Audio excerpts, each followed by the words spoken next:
গরিবের কথার বিচার হয় না, না এটা হতে পারে না। বাংলাদেশ বৈষম্যের বিরুদ্ধেই স্বাধীনতা অর্জন করেছে, নিপীড়নের বিরুদ্ধেই স্বাধীনতা অর্জন করেছে। তো সব কিছু মিলিয়ে আমাদেরকে এগোতে হবে। কিন্তু শিল্পী সমাজকে শুধু একটি কথা বলবো যে আপনারা স্পেকুলেটিভ হবেন এবং সত্যিকার অর্থেই আজকে চেঞ্জ করে কালকে কাকে বসাতে চান। সে কি আমার স্বপ্নের বাংলাদেশ, সোনার বাংলাদেশ গড়ার জন্য তার অতীত ইতিহাস কি তাই প্রমাণ করে? গণতান্ত্রিক অধিকার আছে কথা বলার এবং প্রত্যেকটা মানুষই ন্যায়ের পক্ষে কথা বলবে, এটাই আমি চাই। আমি চাই না যে বাংলাদেশ পিছিয়ে পড়ুক, আমি চাই না যে একচ্ছত্র আধিপত্য মানে অনৈতিকভাবে কেউ করুক, আমি সেটাই চাই। কিন্তু শিল্পীরা যেটা করবে, আমি শিল্পীদের কাছে আহ্বান করব যে আপনারা একটা কথা মনে রাখতে হবে যে আপনাকে স্পেকুলেটিভ হতে হবে। সুদূর প্রসারী চিন্তাভাবনা থেকেই আপনার নেতৃত্ব আসা উচিত।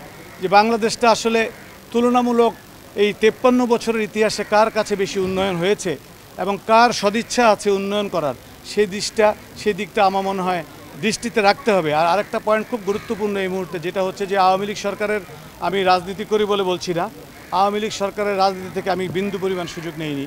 আমি আমার অধিকার যোগ্যতা দিয়ে যতটুকু পারি ততটুকুই করি। এর বাইরে কেউ বলতে পারবে না যে 1 টাকা সুযোগ কারো থেকে কোনো মন্ত্রী মিনিস্টার থেকে নিয়েছি, নোবডি, কেউ বলতে পারবে না। কিন্তু যেটা মেসেজ দেওয়ার আছে জনগণের উদ্দেশ্যে, জনগণের মৌলিক অধিকার চাইবে এবং যারা ক্ষমতায় বসে আছেন তাদের উচিত হবে এগুলোকে সম্মান জানানো।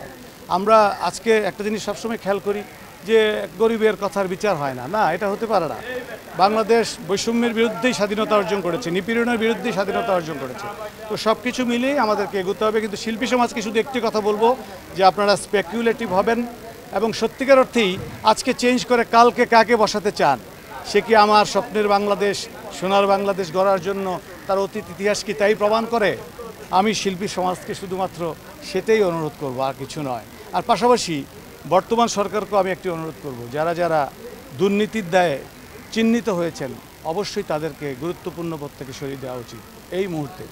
এতে আমার কোনো বিন্দুমাত্র কোনো ভয় নেই, ডর নেই, লজ্জা নেই।